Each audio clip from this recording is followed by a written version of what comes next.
সম্ভবত অরফরগ্লিপ্রন ওবেসিটি চিকিৎসায় যুগান্তকারী পরিবর্তন আনতে যাচ্ছে। কেন বলছি?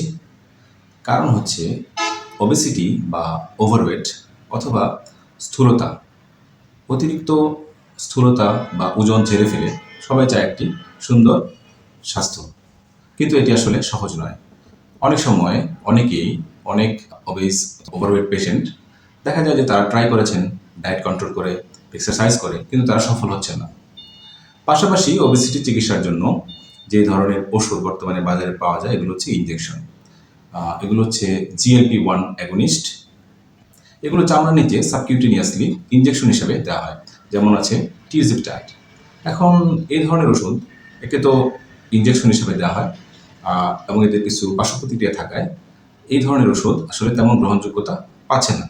বিকল্প ঔষধ যদি এমন হয় যে ঔষধ ওরালি বা মুখে খাওয়া একটি ঔষধ সহজে গ্রহণযোগ্য এবং যদি এগুলো দামে সস্তা বা কম হয়, এই ধরনের অপশনকে আমরা লুফে নিব না? অবশ্যই নিব। সম্প্রতি এই ধরনের একটি ঔষধ অরফরগ্লিপ্রন নিয়ে গবেষণা হয়েছে। এটি একটি GLP-1 অ্যাগনিস্ট এবং এটি মুখে খাওয়া ট্যাবলেট। এ ধরনের একটি মুখে খাওয়ার ট্যাবলেট অরফরগ্লিপ্রন 72 সপ্তাহ গ্রহণ করার পরে দেখা গেছে যে সমস্ত পেশেন্ট ডায়েট কন্ট্রোল করেছে এবং এক্সারসাইজ করেছে, তাদের মধ্যে যদি অরফরগ্লিপ্রন দেওয়া হয় এবং আরেকটা গ্রুপকে যদি প্লাসিবো দেওয়া হয়, এই ধরনের একটি গবেষণায় দেখা গেছে যে প্লাসিবো যারা পেয়েছে তাদের থেকে যারা অরফরগ্লিপ্রন পেয়েছে তাদের ওয়েট বা ওজন কমেছে 11%।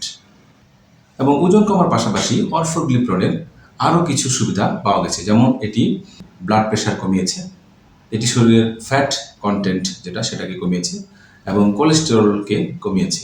কাজেই শুধুমাত্র ওজন কমানো নয়, আরও বেশ কিছু উপকারিতা অরফরগ্লিপ্রন এই ঔষধটি থেকে পাওয়া গেছে। কাজেই আমরা ধরে নিতে পারি যে যেহেতু এটি মুখে খাওয়ার একটি ওষুধ এবং যেহেতু এটি সহজে গ্রহণ করা যায় এবং ধারণা করছি এটি ইনজেকশনের থেকে দামও কম হবে, এই অবস্থায় আমরা ধারণা করতেই পারি এই ওষুধটি স্থূলতা বা ওবেসিটি চিকিৎসায় আগামী দিনে আমূল পরিবর্তন নিয়ে আসবে।